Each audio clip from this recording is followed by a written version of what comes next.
This video shared today by U.S. Central Command shows two Iranian-flagged ships up in smoke near the Strait of Hormuz. The U.S. says the oil tankers were trying to evade the ongoing blockade in the strait, meant to squeeze Iran's economy. It follows a day of back-and-forth airstrikes in the region. Central Command says it retaliated with strikes on Iran's coastal ports yesterday after Iran launched missiles and drones aimed at U.S. forces. Well, the red line is clear. If they threaten Americans, they're going to get blown up. I mean, that's how much clearer can you be than that? The United Arab Emirates says it's still facing incoming missiles and drones from Iran.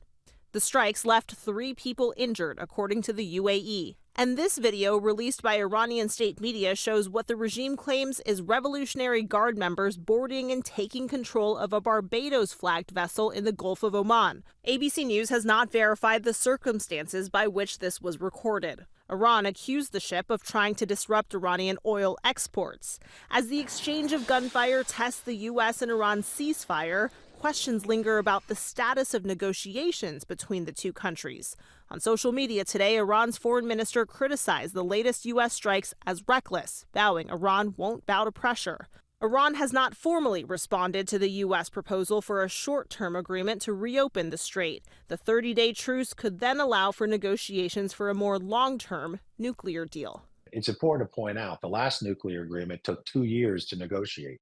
We obviously don't have that amount of time, but it is a very detailed process, and it needs to start soonest so that we can get to the point where we have a new one. According to officials familiar with the short-term deal under review right now, the U.S. would agree to end its naval blockade in the Strait of Hormuz in exchange for Iran easing certain restrictions there to help move some of the roughly 1,500 vessels currently stuck. Christiane Cordero, ABC News, Washington.